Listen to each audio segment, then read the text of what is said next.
Bonsoir monsieur, ici d'électronique numérique numéro 7 dont les titres, le thème et les registres.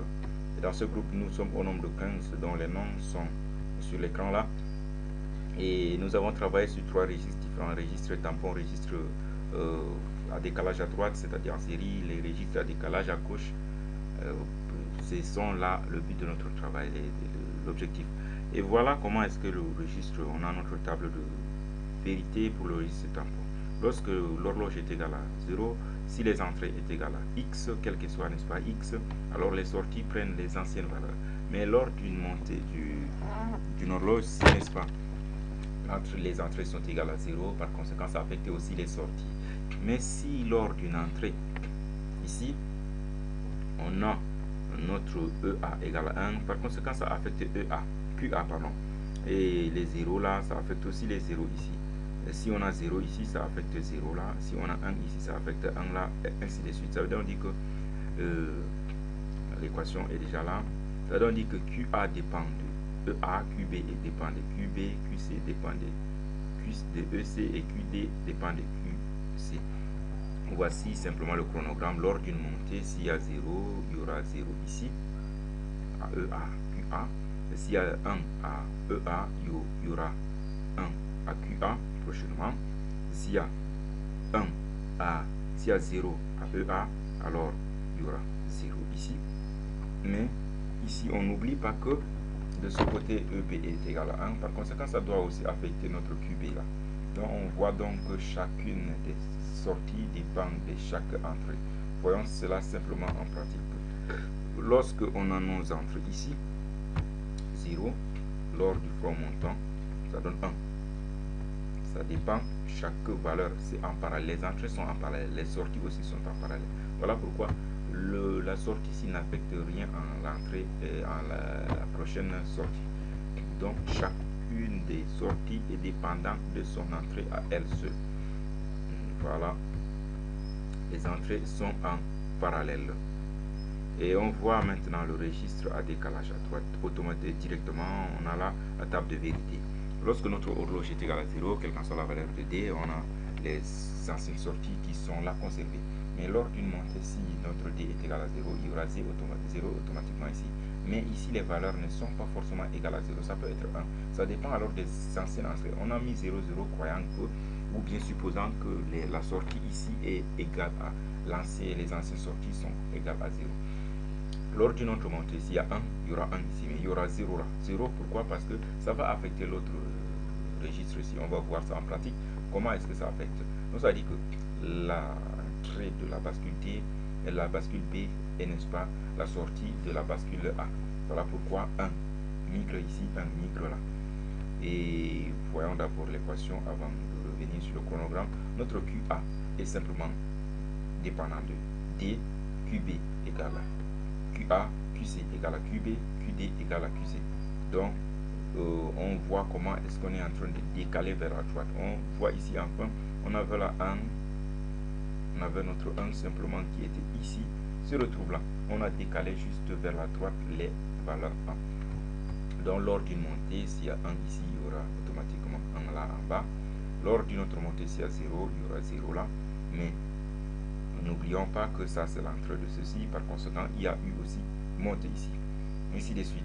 Allons en pratique voir comment les registres, n'est-ce pas, fonctionnant en disons à décalage à droite. Voilà, on a là ce qui est en bas ici n'a pas trop d'importance sur les registres, on a juste indiqué où est-ce qu'on est. Donc voilà comment notre bascule fonctionne. Lorsqu'on monte à 1, voilà comment ça monte. S'il y a une valeur ici, cette valeur est mise là. Mais voyons comment la valeur, la sortie ici est ici l'entrée. Voilà pourquoi lors de la prochaine montée, on a là 1. Et ainsi de suite. C'est déjà l'entrée ici. Et ainsi de suite. Donc voilà pourquoi on a nos valeurs là comme ça.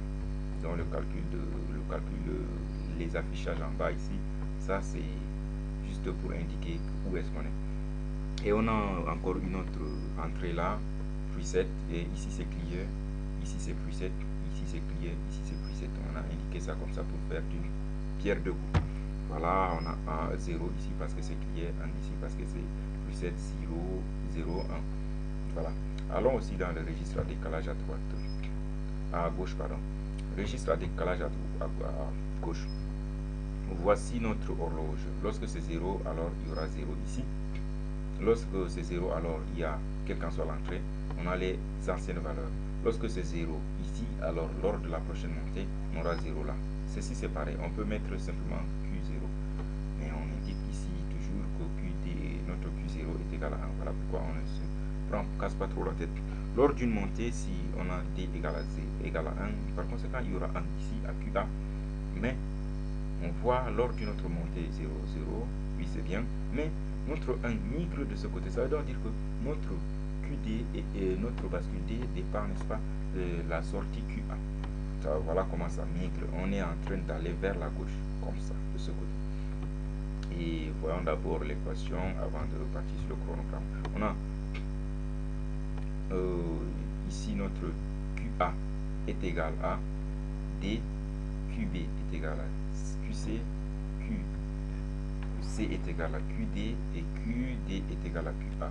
Donc, lors d'une montée là, 1, il y aura 1 ici. Ça c'est bien.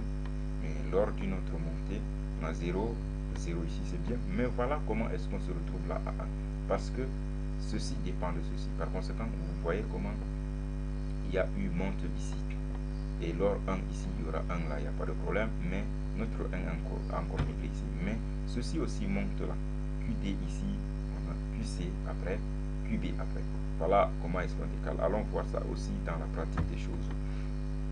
Initialisons là d'abord à 0. Et remettons d'abord ça, comme ça. On a là.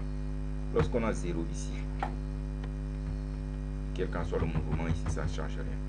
Mais lorsqu'on a 1 ici, lors de l'impulsion, on voit comment c'est en train de monter. Ici. Encore, lors d'une autre impulsion, mais remettons ça à 0, lors d'une autre impulsion, la valeur A ici. Lors d'une autre impulsion encore, la valeur A. Vous voyez, la valeur est en train de migrer vers la gauche. Si on veut boucler, on n'a qu'à simplement relier, n'est-ce pas, la barre ici. Mais cela n'est pas intéressant parce qu'on ne retrouve pas d'entrée. Donc, cela n'en fait pas partie de ce qu'on voudrait. Mais c'est quand même une bonne boucle. Merci, c'est ici le travail, n'est-ce pas, du groupe 7 concernant les registres.